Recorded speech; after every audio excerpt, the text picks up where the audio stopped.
Bien, bonjour à chacun, encore pour ceux que je n'ai pas vus. Pour ceux qui ne me connaissent pas, je suis Frédéric. euh, J'aimerais commencer par la prière.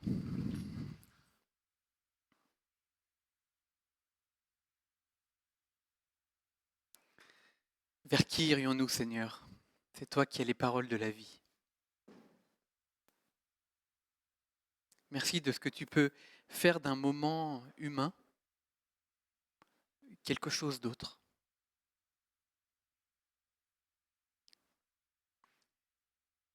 Je prie pour ouais, que tu communiques ce que tu as à communiquer, puisque tu nous connais chacun par notre nom. Nous croyons que tu as une parole pour chacun de nous, une parole de vie qui mène à la vie, une parole de liberté qui nous amène à la liberté en toi.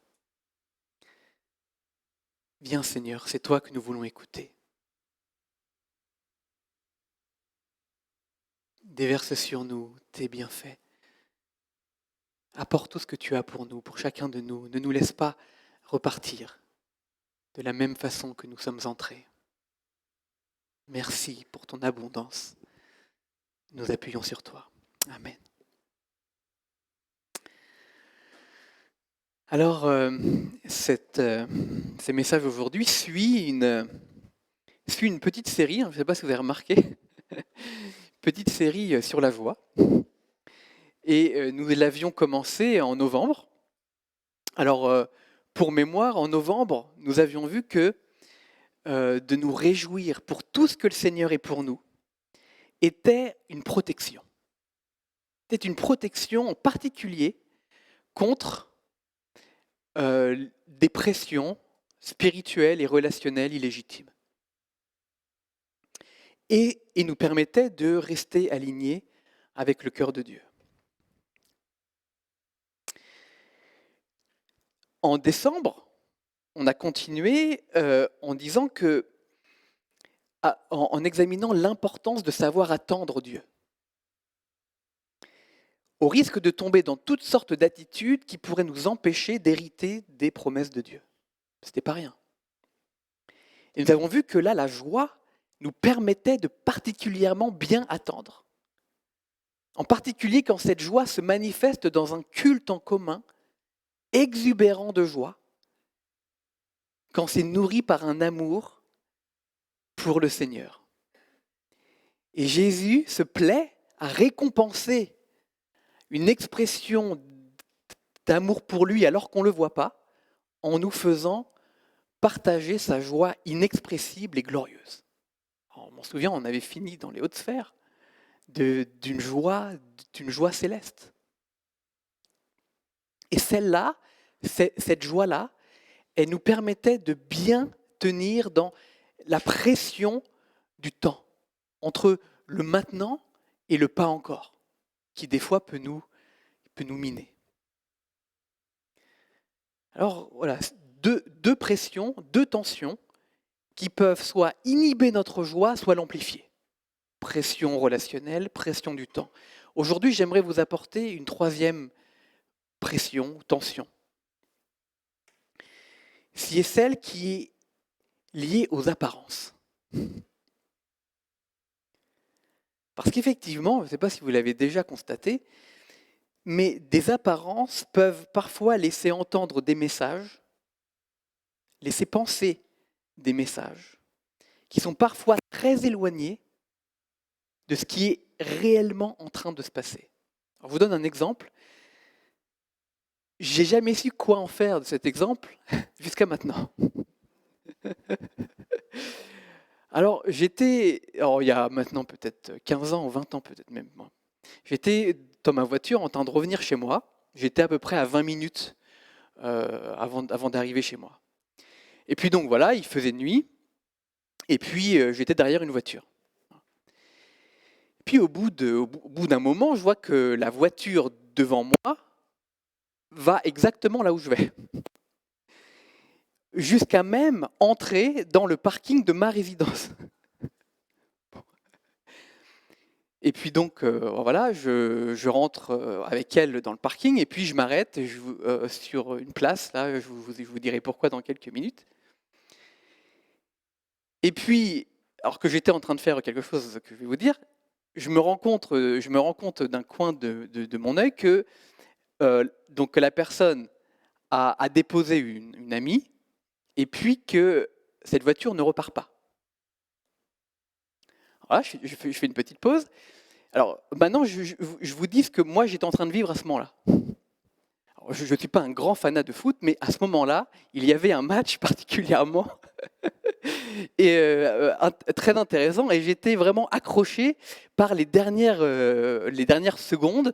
Et donc, au lieu d'aller dans mon parking immédiatement et donc perdre la radio, la fréquence, eh bien, je m'étais garé sur une place de parking pour écouter le dénouement. Mais de l'autre côté, la conductrice a dû avoir tout à fait une autre interprétation.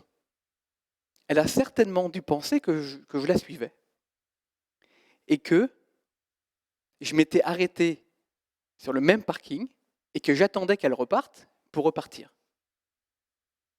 Pas du tout, il y a eu la même chose. Moi, j'étais dans mon match et elle, à mon avis, elle appelait son ami pour lui dire: bon, il n'est pas reparti, tu peux ramener le papa et les grands frères là, parce que là, il va y avoir un problème. Alors moi, bon, je voulais vraiment écouter la fin. Et puis à un moment donné, quand c'était fini, que l'autre voiture était toujours pas repartie, je lui ai dit: bon, je vais quand même, bon, lui aller dans mon parking et la libérer, la pauvre là. Alors en plus, elle était garée pile sur le chemin pour aller au parking. Elle est au milieu de la route. Donc elle me voit du reculer et arriver sur le côté d'elle avec mes phares du coup. Donc elle a dû avoir peur. Et puis finalement, je lui ai fait des appels de phare pour la faire circuler, puis elle a avancé, puis j'ai pu aller dans mon parking, et puis voilà. Et vous avez vu comme les apparences peuvent être à l'autre bout complètement opposées à ce qui est réellement en train de se passer.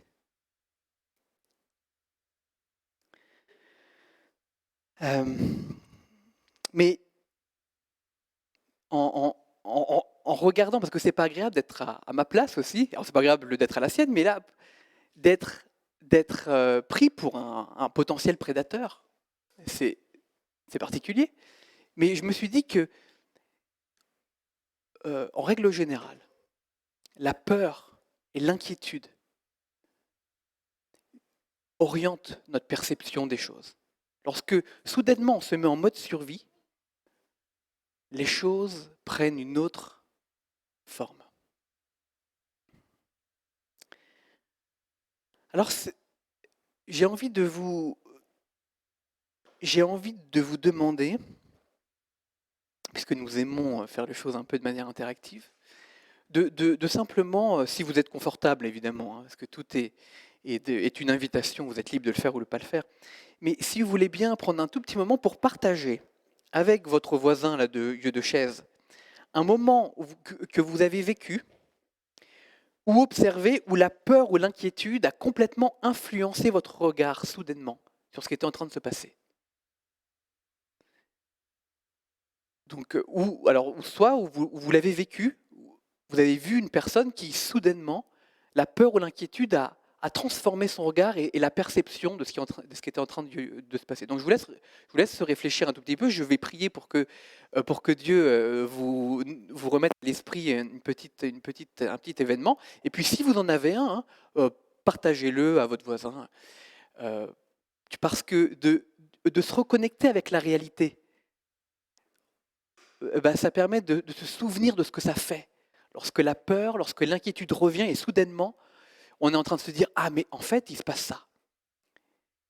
Et nous allons voir que c'est peut-être pas, que ça peut-être nous décale de ce qui est vraiment en train de se passer. Alors je vais prier juste un instant, puis en même temps, vous pouvez réfléchir et puis partager. Oui, Seigneur, tu vois l'effet qu'a la peur et l'inquiétude sur nous. cela peut complètement influencer notre regard, notre jugement, notre interprétation.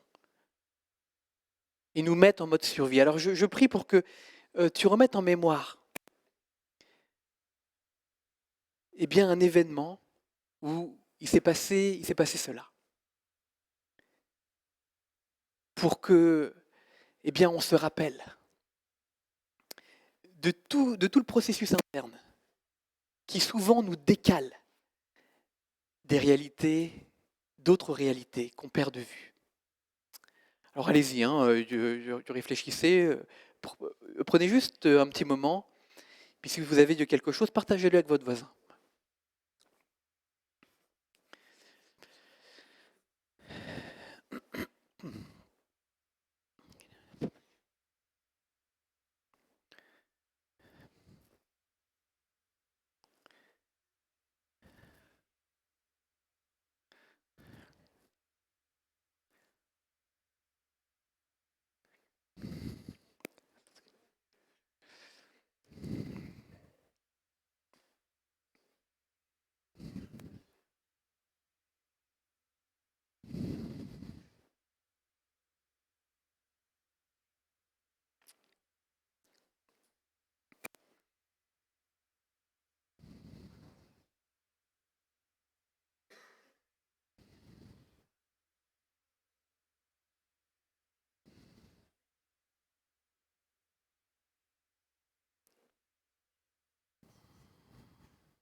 Voilà, alors j'espère que vous avez pu vous souvenir de ce processus qui nous prend des fois aux tripes, et tout d'un coup on se dit, voilà, je suis en danger, ou il y a un problème, et tout d'un coup tout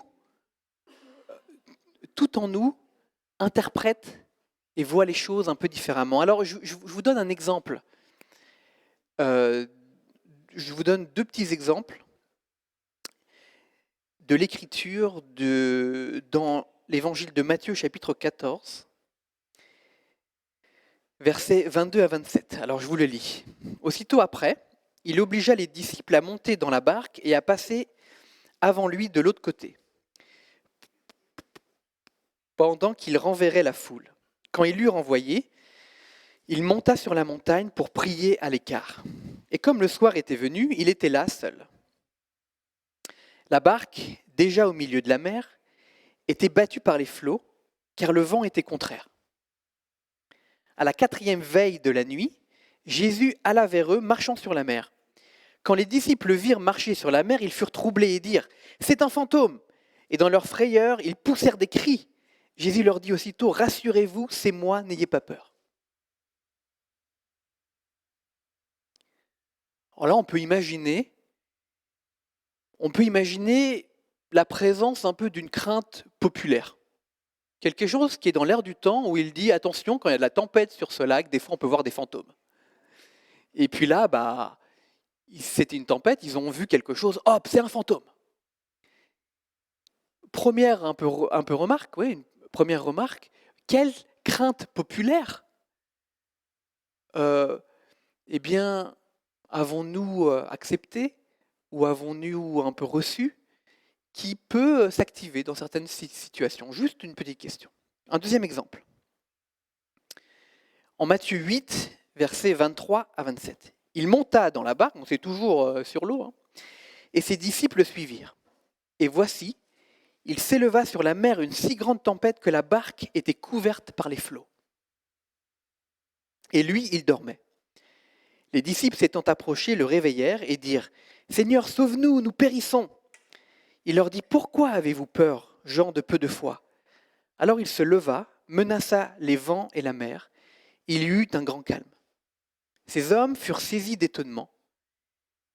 « Quel est celui-ci, disaient-ils, à qui obéissent même les vents et la mer ?» Alors là, intéressant. Il ne s'agit pas d'une crainte populaire, espèce de mythe, mais là, il s'agit d'une relation de cause à effet qui a été vérifiée de nombreuses fois. Lorsqu'il y a ce type de tempête, ceux qui sont dans un bateau peuvent mourir. Alors on le reconnaît, c'était des pêcheurs qui étaient professionnels, donc ils reconnaissaient le type de tempête, ils savaient, dans ces conditions, c'est facile de sombrer et de se noyer. Donc là, c'était, autant l'autre, c'était certainement pas une peur fondée, autant celle-ci, elle pouvait l'être. Alors là, je vais vous demander de faire quelque chose si vous avez un papier, vous avez un téléphone. Je vous invite à regarder vos circonstances présentes.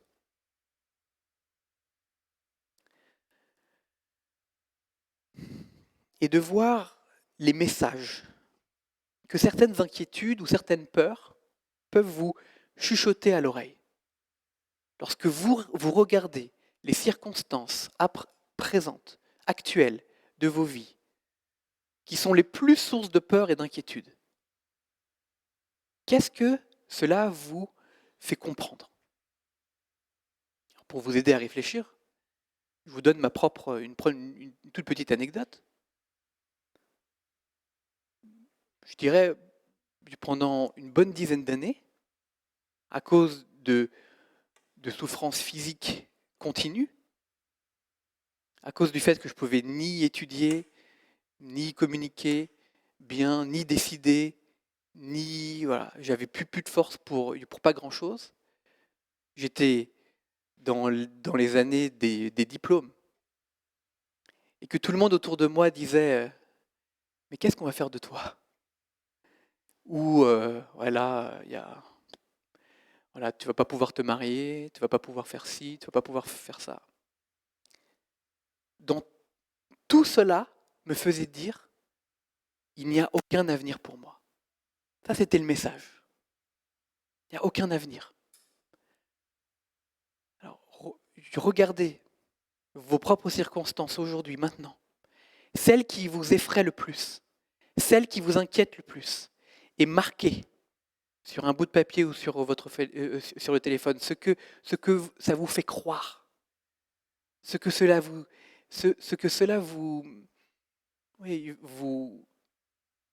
la manière dont cela vous convainc d'un certain message. De quoi êtes-vous convaincu? Ou de quoi êtes-vous prêt? À quoi êtes-vous prêt à croire à cause de ces circonstances? Prenez encore un moment. Je vais encore prier pour que Dieu le montre. Oui, tu vois et tu connais chacun et chacune. Et nous savons que sur cette terre, des circonstances, des événements, des épreuves peuvent être puissantes et profondément déstabilisantes. Je te prie pour que tu éclaires ce que, pour chacun, ce que les circonstances qui sont le plus source d'inquiétude, eh bien, le message qui est interprété, qui est compris, ce message implicite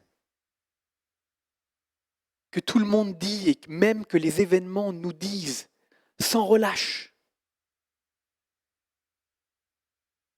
Oui, montre-le, afin que cela ne nous influence plus euh, en filigrane ou inconsciemment.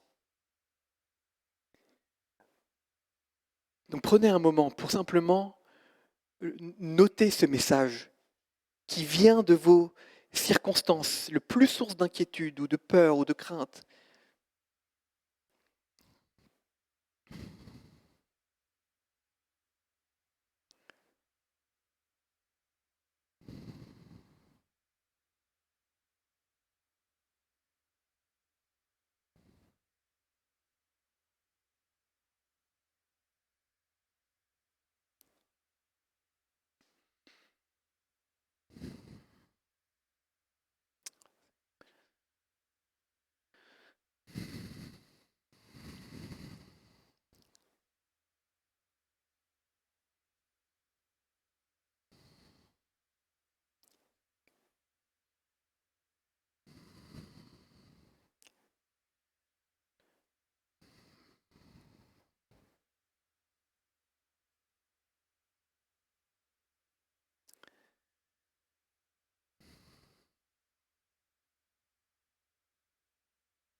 Alors je reviens sur ces deux exemples de l'évangile de Matthieu.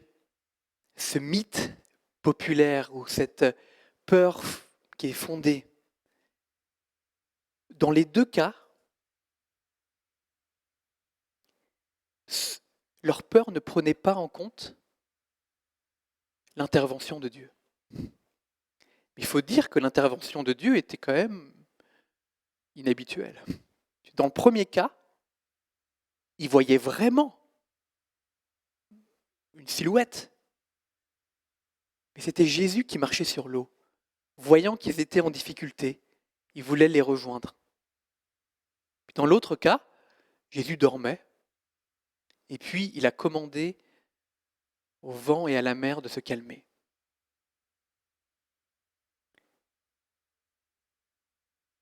Quand on y pense, c'est ça qui fait toute la différence. Est-ce que nous attendons, nous, à ce que Dieu intervienne? Même d'une manière inimaginable. Des fois, on se dit, mais les circonstances, il n'y a que ça de mesurable. Il n'y a que ça de vrai, puisque ça se passe. Du coup, on se dit, je suis obligé de le croire. Je suis obligé de croire à ce que me disent ces défis, ces épreuves, ces circonstances sur qui je suis et ce qui est pour moi. Et là, on met complètement de côté l'intervention de Dieu. On ne peut pas imaginer que Dieu peut faire même l'impossible. Et moi, je peux vous le dire. Lorsque tout disait, il n'y a aucun avenir pour moi, en plein milieu de mes examens, pendant des années, donc c'est plusieurs examens, un jour où je ne pouvais pas faire grand-chose, il y a eu un verset qui est sorti du lot. C'était Psaume 37, versets 4 et 5. Fais de l'Éternel tes délices, et il te donnera ce que ton cœur désire. Recommande ton sort à l'Éternel, mets en lui toute ta confiance, et il agira. Et vous savez, il a agi. Il a agi d'une manière, ce serait trop long de tout expliquer. Mais il a agi de manière miraculeuse lorsque je ne pouvais pas étudier pour un examen. Je ne pouvais pas. Je lisais juste une leçon sur tout mon livre. Je prenais une leçon au hasard. Je la lisais 3 fois juste avant l'examen. J'arrivais à l'examen, c'était sur cette leçon. À chaque épreuve, c'était la même chose. Donc, ne pouvant pas travailler, ne pouvant pas étudier, j'ai eu tous mes examens. Et puis ça a continué après, quand j'ai eu un métier. Et là où tout me disait, tu es impuissant, il n'y a pas d'avenir pour moi, j'ai vu des ressources illimitées être fidèlement présentes au moment où j'en avais besoin. Elles venaient des fois sur l'instant. Je n'avais pas besoin de les récolter. Des fois, je me disais, je sais que j'ai rien. Ben oui, mais t'inquiète pas, ça va venir au moment où tu en auras besoin. Et là, c'est s'il y a une chose à se rappeler là, de ce message, bien c'est vraiment ce que nous avons chanté. J'étais heureux d'entendre cette chanson quand je suis arrivé ce matin, parce qu'on venait juste de l'entendre dans notre voiture, et c'est la clé du message. Nous ne sommes plus esclaves de la peur. Nous sommes enfants de Dieu. Mais vraiment, nous ne sommes plus esclaves de la peur. Nous sommes enfants de Dieu. Je vous lis ce verset en Galates. Et parce que vous êtes fils et filles, Dieu a envoyé dans nos cœurs l'esprit de son Fils, lequel crie « Abba, Père ». Ainsi tu n'es plus esclave, mais fils et fille. Et si tu es fils et fille, tu es aussi héritier par la grâce de Dieu. Rien ni personne ne peut nous séparer de l'amour de Dieu, dit encore l'Écriture. Et toute chose contribue au bien de ceux qui aiment Dieu. Et le texte dit, Parce qu'en fait, tout contribue à nous transformer à l'image de Christ, notre bien suprême. C'est pour ça que tout contribue au bien de ceux qui aiment Dieu. Alors il faut s'arrêter un petit peu de laisser ça résonner. Nous sommes enfants de Dieu. Mais ça change tout. Nous pouvons donc nous attendre à ce que Dieu intervienne dans toutes nos circonstances. Même à la dernière minute. Même si tout dit le contraire. Même si tout vous convainc qu'il n'y a plus d'espoir. Même si tout vous dit que vous êtes perdu, que vous êtes rien, ou tout autre message, nous pouvons nous attendre à l'intervention de Dieu. À une intervention des fois inimaginable, impensable, miraculeuse. Nous pouvons, parce que Dieu est notre Père. Et c'est un bon Père. Ce n'est pas un Père humain qui peut avoir des défaillances, c'est un bon Père. Nous pouvons s'attendre à sa direction et son intervention. Ça change tout. Et ça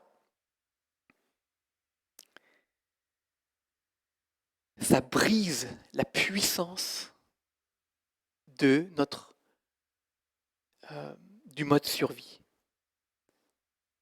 Ça empêche notre regard de voir ce qui n'existe pas, de comprendre ce qui ne se fait pas. Les disciples, sur le lac, dans la tempête, ils n'allaient pas mourir. Et Jésus dit, mais pourquoi avez-vous peur? Jean de peu de foi, ils sont dans une tempête énorme. Il leur dit, mais pourquoi avez-vous peur? Et Jésus, lui, dormait dans la tempête énorme. Il savait que sa vie n'allait pas s'arrêter là. Notre vie ne va pas s'arrêter d'une manière qui n'a aucun sens. Et nous allons voir pourquoi.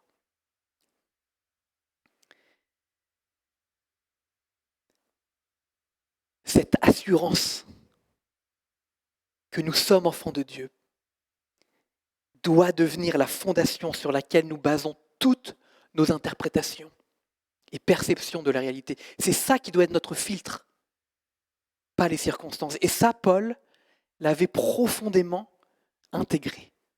Et cela a tout changé. Parce que là, je vous entends me dire, mais on n'entend pas la joie là pour l'instant. Alors je vais vous lire ce que Paul dit à l'église de Philippe. Je veux que vous sachiez, frères, que ce qui m'est arrivé a plutôt contribué au progrès de l'Évangile. En effet, dans tout le prétoire et partout ailleurs, nul n'ignore que c'est pour Christ que je suis dans les liens, et la plupart des frères dans le Seigneur, encouragés par mes liens, ont plus d'assurance pour annoncer sans crainte la parole. Quelques-uns, il est vrai, prêchent Christ par envie et par esprit de dispute, mais d'autres le prêchent avec des dispositions bienveillantes. Ceux-ci agissent par amour, sachant que je suis établi pour la défense de l'Évangile, tandis que ceux-là, animés d'un esprit de dispute, annoncent Christ par des motifs qui ne sont pas purs et avec la pensée de me susciter quelques tribulations dans mes liens. Qu'importe, de toute manière, que ce soit pour l'apparence, que ce soit sincèrement, Christ n'en est pas moins annoncé. Je m'en réjouis et je m'en réjouirai encore.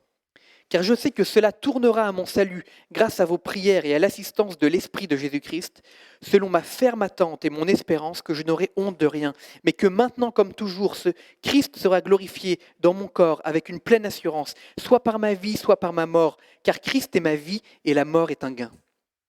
Et plus loin au chapitre 2, en faisant toujours référence à son emprisonnement, il dit « Et même si je sers de libation pour le sacrifice et pour le service de votre foi, je m'en réjouis et je me réjouis avec vous tous. Vous aussi, réjouissez-vous de même et réjouissez-vous avec moi. 4 mentions, de joie en 2 phrases. Alors, je vous présente le contexte. Il y a Paul qui a été emprisonné. Et donc les Philippiens étaient inquiets pour Paul. Tout laissait à croire qu'il pouvait être exécuté d'un moment à l'autre. Mais il y avait autre chose, c'est que cette arrestation de Paul a conduit à un mouvement d'opposition à Philippe qui commençaient à se reporter contre eux. Ils étaient inquiets pour Paul et ils devenaient inquiets pour eux-mêmes à cause d'opposition et de l'emprisonnement de Paul. Alors, de quelle façon ont-ils réagi, ces Philippiens? On sait, en lisant, et vous pouvez lire, que les Philippiens étaient, jusqu'à maintenant, obéissants aux toutes choses, et vraiment, on voit la relation proche entre Paul et les Philippiens. Ils sont ensemble pour l'Évangile. Et dans cette dynamique-là, à un moment donné, on entend ce genre de choses. On entend qu'il y a une forme de réaction en chaîne dans l'Église qui l'a déstabilisé et qui a déstabilisé les relations entre les frères et sœurs. Et puis commencer à se manifester de l'esprit de parti, de la vaine gloire, la recherche de ses propres intérêts, la présence de murmures et d'hésitations. Encore une fois, tout cela produit par la peur, et en particulier la peur de la souffrance.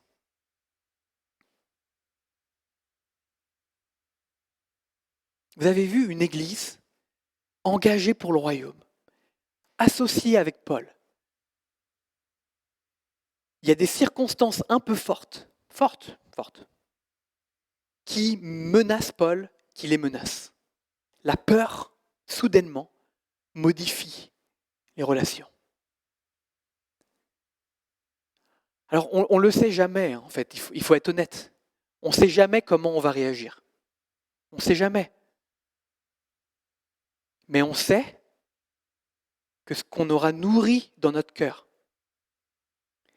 ce qu'il y a vraiment dans notre cœur, nos vraies priorités vont se manifester à ce moment-là.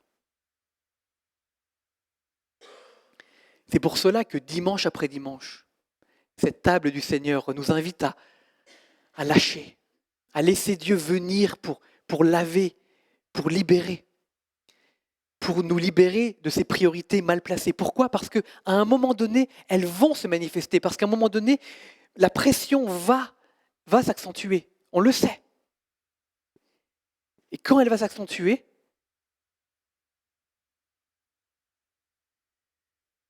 et que les vraies motivations de nos cœurs, dont on n'est pas forcément conscience, vont se manifester, eh bien on va le manifester les uns avec les autres. Et ça va tout changer. Est-ce qu'on va être une église qui tient bon, ou est-ce qu'on va être une église qui commence, à cause de la crainte, de l'inquiétude, à se regarder les uns les autres et à commencer à entrer dans des jeux de pouvoir et d'autorité? Alors je veux nous poser la question. Avant que cela arrive, de quoi avons-nous peur dans l'Église? Qu'est-ce qui fait peur à cette Église? Qu'est-ce qui a fait peur? Qu'est-ce qui est toujours actif en termes de peur? Surtout quand on a vécu des choses, des fois, lourdes. Qu'est-ce qui continue de nous faire peur? La trahison? L'abandon? La fausseté?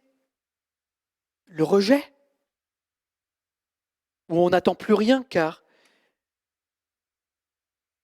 on n'attend plus rien des uns et des autres. Vous savez, j'ai vu beaucoup d'églises dans nos voyages. La peur de souffrir ou d'être blessé et des réelles expériences de souffrance et de blessure, ça conduit à toutes sortes de replis, à des jugements, à des paroles. Des fois, c'est des paroles qu'on ne relève pas, mais c'est des paroles qui, sur les uns, sur les autres, qui sont un peu toxiques, qui sont un peu de jugement, qui sont un peu ambiguës. Vous avez déjà reçu un compliment ambigu? On dit « Ah, merci, pas trop comment le prendre ». Ou de l'irritation cachée, où on devient insensible les uns avec les autres, où on décide de ne plus ouvrir son cœur, de ne plus ouvrir son intimité. On met des barrières, où on se résigne. Tout cela, ça tue la joie.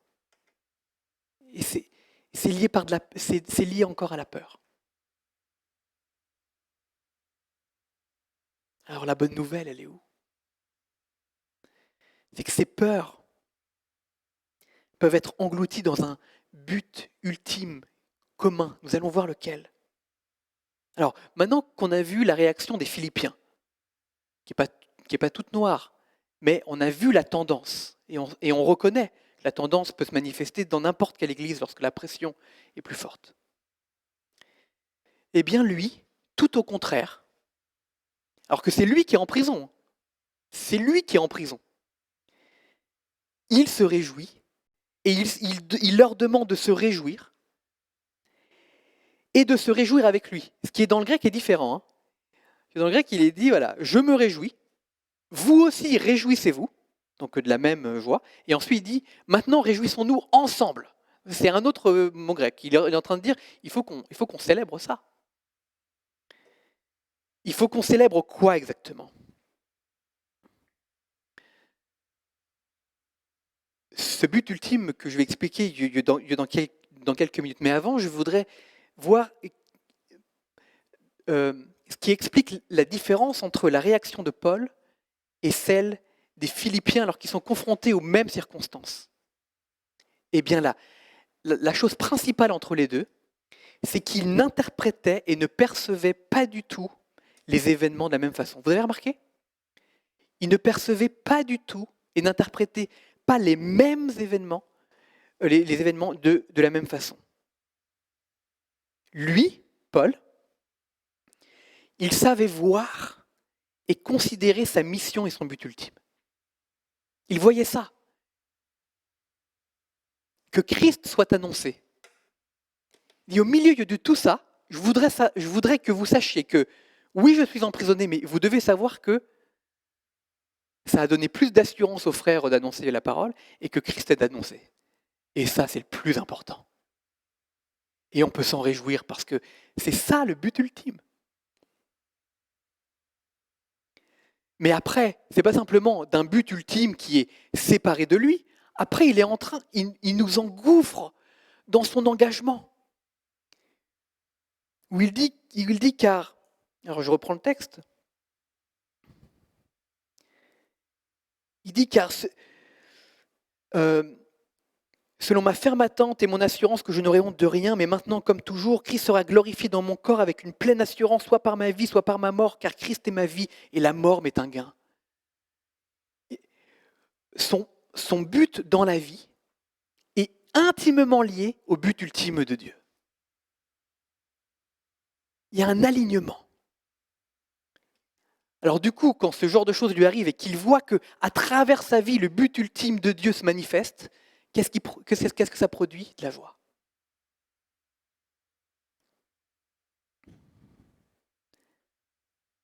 Alors nous rendons-nous compte de ce qui se passe dans ce texte. Paul est en train de complètement redéfinir leur perception de la réalité. Et en particulier de l'épreuve et de la souffrance. Et du sens de la vie et de la mort. Imaginez, quand la vie c'est Christ et quand la mort est un gain, l'épreuve devient un moyen que Dieu utilise pour accomplir ses desseins.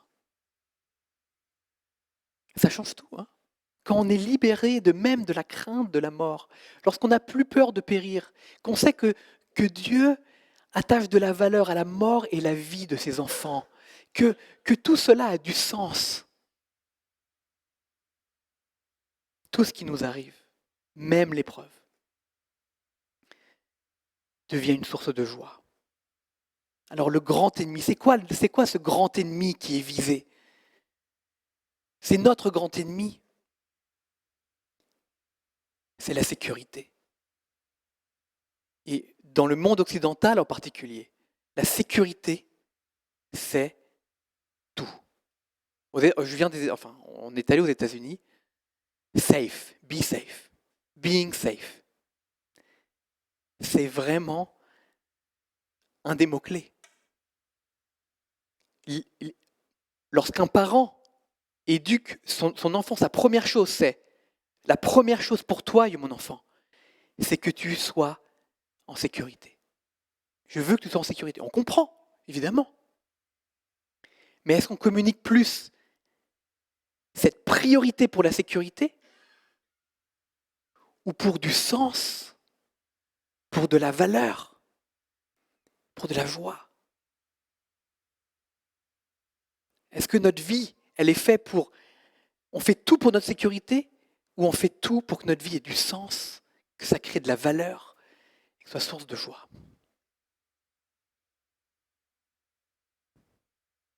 C'est un besoin qui est légitime, la sécurité. Mais imaginez que vous ayez plus à vous inquiéter de votre sécurité. Et c'est là la clé, c'est que là, il nous dit, vous n'avez plus besoin de vous inquiéter pour votre sécurité. Elle est dans les mains du Très-Haut. Il faut que j'avance un peu plus vite. Alors, ça nous invite à considérer notre but ultime. Parce qu'on l'a vu. Si on n'a pas en ligne de mire le but ultime de Dieu, qui est de faire de toutes les nations des disciples, en amenant tous les peuples, et en faisant un seul peuple sous l'autorité de Christ. Ça, c'est le but ultime de Dieu. Si on n'a pas cette vision-là en ligne de mire, si on n'a pas cette destination-là, parce que ça va se produire, hein, qu'on le veuille ou pas, Dieu est en train de le faire. Il l'a toujours fait depuis des milliers d'années, il va continuer de le faire jusqu'à la fin. Est-ce qu'on est aligné avec ce but-là ou pas? C'est ça qui va tout déterminer dans notre assurance de la sécurité, de notre sécurité. Parce que son œuvre est sûre. Si on est aligné avec son œuvre, on est vraiment, on ne peut pas être en plus grande sécurité.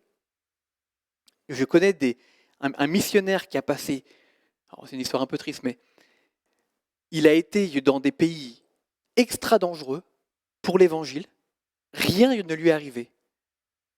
Et il est décédé en tombant de son toit dans son pays d'origine en faisant une réparation toute banale. Alors, on peut comprendre de plein de façons, mais là, cet exemple dit que voilà, on est en sécurité dans la volonté de Dieu, c'est là notre plus grande sécurité. Alors c'est quoi notre but ultime en tant que personne? Et là, on voudrait vous dire qu'il n'y a rien de plus beau que de voir des vocations individuelles. Votre but ultime, c'est votre vocation. Vocation individuelle, portée par une vocation qui est collective, et que c'est la vocation du collectif soutient et porte les vocations individuelles. Il n'y a rien de plus beau. Parce que là, ça crée une joie qui est à la fois qui est collective et individuelle. Donc, votre joie de participer au but ultime de Dieu va se recycler, va se manifester en joie. Vous allez l'apporter dans cet espace. Cette joie va nous permettre de mieux comprendre notre vocation en tant qu'Église. Et donc, on va la manifester, donc il va y avoir encore plus de joie, et cette joie-là qui vient du peuple, Dieu de Dieu, va nourrir la vôtre pour que vous puissiez continuer à faire ce que vous avez à faire là où vous êtes implantés. C'est à cela que nous sommes appelés. C'est à cela que nous sommes appelés. C'est que comme ça, ou c'est un des moyens prioritaires pour nous libérer de la peur, pour que la joie remplace la peur. Ne nous résignons à rien de moins. Nous voulons ici mettre tout ce qui est en notre pouvoir, tout ce que nous avons, tout ce que nous savons, tout ce que nous possédons, nous voulons le mettre à votre service pour que vous puissiez discerner votre place dans le royaume, pour que vous puissiez concrètement savoir ce que cela veut dire que de vous aligner avec le but ultime de Dieu. Qu'est-ce que Dieu vous a donné en termes de talent, d'histoire, de défis, d'expérience, toutes sortes de choses pour que vous puissiez, là où vous êtes, être un canal du royaume.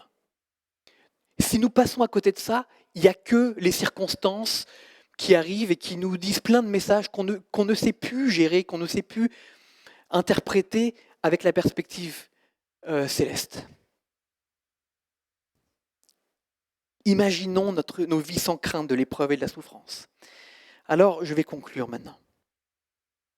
Je vais conclure par par une citation puis un verset.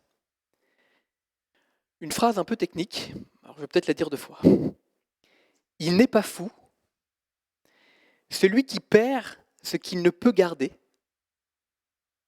afin de gagner ce qu'il ne peut pas perdre. Vous avez dit, c'est technique. Alors je l'aurais dit. Il n'est pas fou, celui qui perd ce qu'il ne peut pas garder, afin de gagner ce qu'il ne peut pas perdre. Ce qu'on ne peut pas garder, c'est les choses de ce monde. Si on s'y attache, de toute manière, on va le perdre. Mais ce qui est éternel, ça vaut la peine de le gagner. Qui ? À quoi sert de gagner le monde si on perd son âme ? Et qu'est-ce qu'on donnerait ? Qu'est-ce qu'on peut donner en échange de notre vie ? Quand on y pense, ça a le plus de valeur, mais des fois on est tyrannisé par nos circonstances qui nous orientent dans nos décisions, dans nos réactions, et on est ballotté par ça. Et ça peut être autrement. Alors, imaginez maintenant, donc là pour conclure, c'est la dernière. Et si les musiciens sont d'accord de revenir pour chanter ce chant « Nous ne sommes plus esclaves de la peur », je ne sais pas si on a encore un petit peu de temps. Imaginez un instant que vos épreuves actuelles, maintenant on revient à vos épreuves actuelles, signifient autre chose que ce que vous croyez. Là on va un petit peu plus loin. Là pour finir, c'est la dernière étape pour pouvoir entrer. Parce qu'il est possible que quelque chose soit déjà en train de se passer dans votre vie qui vous ouvre une porte pour vivre de cette vie-là.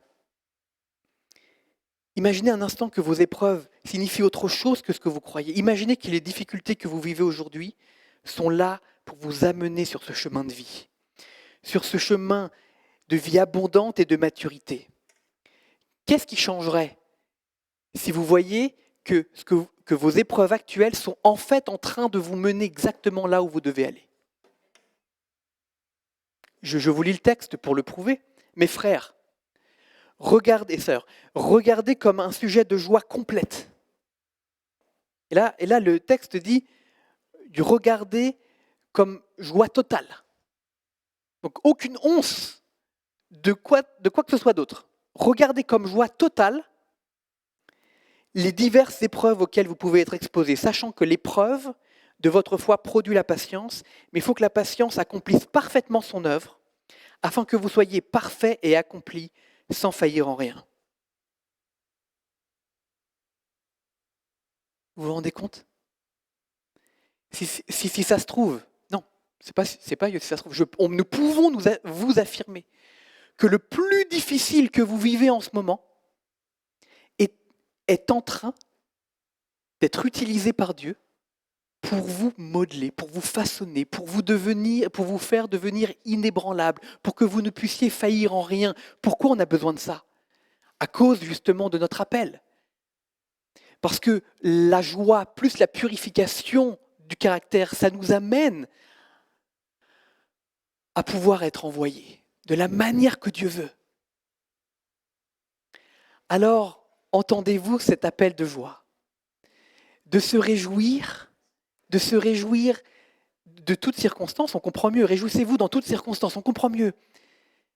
Entendez-vous cet appel à lire la réalité avec comme fondement, comme prisme principal, que nous sommes enfants de Dieu, appelés à un but ultime qui est magnifique. Dieu nous invite à avoir part à son œuvre. Et lorsqu'on est dans son œuvre, lorsqu'on vaille dans son œuvre, nous pouvons nous attendre à son intervention, même si elle semble impossible, même si elle arrive à la dernière minute, parce que tout le processus d'attente et d'endurance, eh bien ça nous façonne et ça nous transforme à l'image de ceux que l'on doit être pour le royaume. Alors qu'il en soit ainsi, Père. Qu'il en soit ainsi. Seigneur, libère-nous de la peur et de l'inquiétude. Prépare-nous maintenant pour que quand l'opposition viendra, au lieu de manifester des comportements toxiques les uns avec les autres, au lieu de se mettre en mode survie et que ce mode modifie notre perception pour éjecter la perspective du royaume. Ancre maintenant la perspective du royaume. Fais-nous vivre dans cette perspective-là, que la joie triomphe de la peur, que la joie triomphe de nos circonstances, que ne nous laissions pas tyranniser par les messages de nos épreuves et de nos circonstances qui semblent nous dire des messages tout à fait différents de ce que toi tu vois. Nous voulons voir ce que toi tu vois, et ce que tu vois, c'est que nous sommes ensemble avec toi, dans un plan merveilleux de transformation et de rédemption, destiné à libérer et sauver des hommes et des femmes de toute langue et de toute tribu pour constituer un seul peuple libre sous ton autorité et ta direction. Alors Seigneur, viens nous bénir, viens remplacer, viens briser tout ce qui n'a pas sa place et hausse encore et encore le niveau de joie dans cette assemblée pour que nous puissions faire ce que tu nous appelles à faire pour ta gloire, Seigneur. Amen.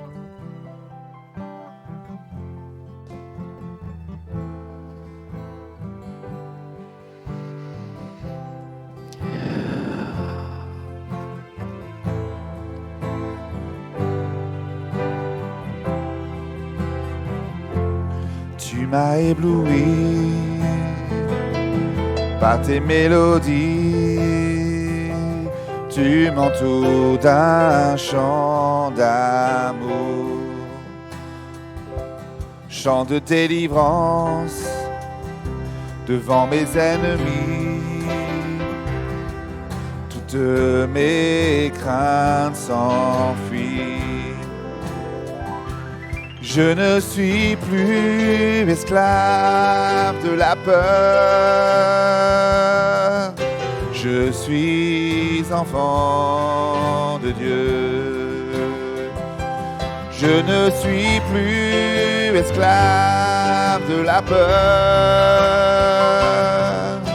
Je suis enfant de Dieu.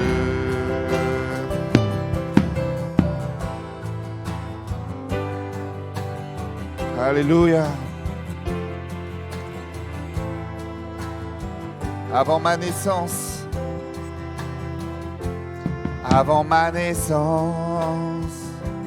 tu m'avais choisi,